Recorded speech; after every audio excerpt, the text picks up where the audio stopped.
Everyone, I hope आप लोग मस्त होंगे। आपकी पढ़ाई भी अमेजिंग चल रही होगी। तो बात कर लेते हैं आरपीएफ कांस्टेबल के लिए मैं कितने टाइम देती हूँ अपनी पढ़ाई के लिए, पूरे सब्जेक्ट को कितने टाइम में डिवाइड किया कर रखा है, डेली का रूटीन क्या है। ठीक है, तो सबसे पहले बात कर लेते हैं मैथ की। तो मैथ को 3 घंटे देती हूँ मैं, क्योंकि मैथ मेरा वीक है थोड़ा सा, तो उसको टाइम देना ज़रूरी है। तो मैं 1 घंटे अपनी प्रैक्टिस सेट पर देती हूँ, खुद से बुक से करती हूँ। 1 घंटे यूट्यूब पे आदित्य रंजन सर का क्लास लेती हूँ, और 1 घंटे में मॉक टेस्ट देती हूँ और उसका एनालिसिस करती हूँ। इस तरीके से मेरा मैथ का डेली का रूटीन है 3 घंटे का। ठीक है, जीके जीएस की बात कर लेते हैं। जीके जीएस के लिए भी मैं 3 घंटे का टाइम देती हूँ, क्योंकि जीके जीएस का करंट अफेयर्स को भी रिवीजन करना है, और जो बाकी के पोर्सन है जीके जीएस में साइंस से भी वेटेज ज़्यादा आ रहा है, बायोलॉजी और फिजिक्स में, तो इन सबको भी अच्छे से पढ़ना होता है। तो इसलिए मैं देती हूँ उसको 3 घंटे का टाइम।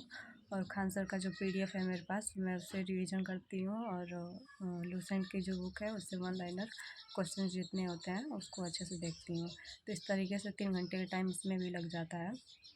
ये फ़िक्स है, मैंने फ़िक्स करके रखा हुआ है, और थोड़ा सा 5-10 मिनट इधर उधर हो सकता है, लेकिन इतना तो करना ही है, क्योंकि जीके जीएस का पोर्शन बड़ा है और क्वेश्चंस भी ज़्यादा आने वाले हैं। 50 क्वेश्चंस आने वाले हैं, तो ऐसे ही 1 घंटे में नहीं हो पाएगा तैयार। ठीक है, तो इस तरीके से मैं टाइम देती हूँ।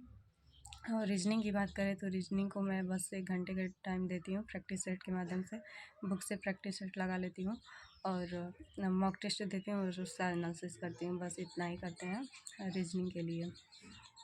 और इसके अलावा बात कर लें मॉक टेस्ट कहाँ से देते हैं और मॉक में कितने नंबर आते हैं। तो मॉक टेस्ट आप लोग फ्री में 2 जगह से दे सकते हैं, एग्ज़ामपुर से और RWA से।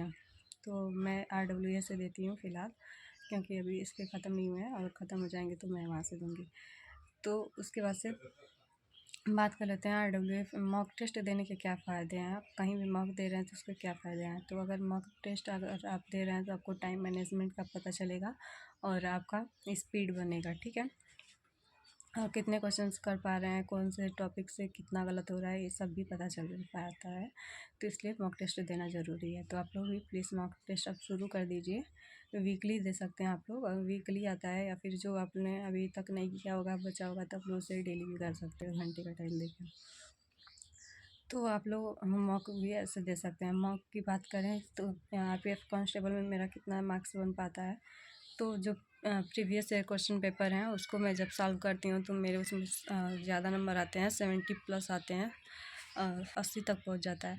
बट अगर जो फ़िलहाल मतलब चलाया जा रहा है एग्ज़ाम के लिए, तो उसमें मेरा 70 से कम ही रहता है, क्योंकि थोड़ा सा वो एग्ज़ाम पैटर्न को देखते हुए बनाया जा रहा है। तो इस तरीके से आज आज का मैं स्कोर अपना बता देती हूँ कि मैथ में मेरा कितना था, और कौन से सब्जेक्ट में।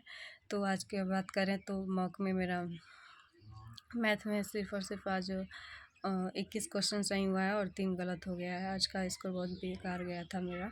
और रीजनिंग की बात करें तो रीजनिंग 29 क्वेश्चन सही है और 4 गलत हो गया है।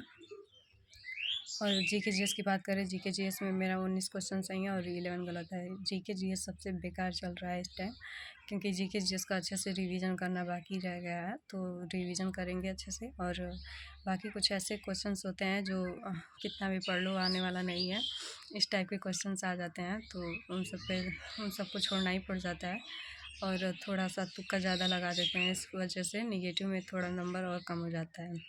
टोटल मेरा मार्क्स आज बना था 69 पॉइंट कुछ था। तो 120 में से इतना कम नंबर, और तो मेहनत करने की और भी ज़्यादा ज़रूरत है, और रिवीजन जितना ज़्यादा हो सके करना पड़ेगा। तो आज का मेरा यही स्कोर है। और मॉक टेस्ट आप लोग देते रहिए, अपनी तैयारी अच्छे से करते रहिए। जो भी चैप्टर आपको नहीं आ रहे हैं, जो भी जिस टाइप के क्वेश्चंस नहीं आ रहे हैं, प्लीज़ उस पर वर्क करें। तो कुछ नहीं होने वाला है, मेहनत करना पड़ेगा। तो आप लोग भी अच्छे से पढ़ते रहिए और मॉक टेस्ट देते रहिए डेली। मॉक नहीं देंगे तो आपको पता नहीं चलेगा किस टाइप के क्वेश्चंस नहीं आ रहे हैं आपको, और टाइम के पता नहीं चल पाएगा कि आप कितने टाइम में कौन से क्वेश्चन कर पा रहे हैं, किस सब्जेक्ट को। मैं टाइम को लेकर के भूल गई हूँ, तो टाइम को भी बता देती हूँ। टाइम मैंने मैथ में टाइम मैंने 35 मिनट का दिया है, और रीजनिंग में 26.5 मिनट में ही कंप्लीट हो गया था मेरा रीजनिंग। और जीके जीएस में तो बहुत कम समय लगता है, 7 से 8 मिनट अगर आप देते हैं तो हो जाएगा, क्योंकि जीके जिसमें आपको क्या करना होता है, पढ़ के आपको जो क्वेश्चंस आते हैं उस पर टिक लगाना है, नहीं तो आगे बढ़ते जाते हैं। तो इस तरीके से 20 मिनट पहले ही हमने अपना टेस्ट बंद कर दिया था। तो इसलिए, नहीं तो मैथ में थोड़ा सा कुछ ऐसे क्वेश्चन थे जो समझ में नहीं आ रहा था कि कैसे बनेगा, तो इसलिए पहले ही बंद कर दिए थे। सोचें कि उतने टाइम वेस्ट करने से अच्छा है कि अपना एनालिसिस देख लेंगे उस टाइम में। तो इस तरीके से आज था मेरा। और वीडियो अच्छे लगे तो, हेल्पफुल लगे तो प्लीज़ लाइक शेयर और सब्सक्राइब ज़रूर कीजिएगा। और आज के वीडियो में इतना ही, मिलते हैं नेक्स्ट वीडियो में, तब तक के लिए टेक केयर, बाय।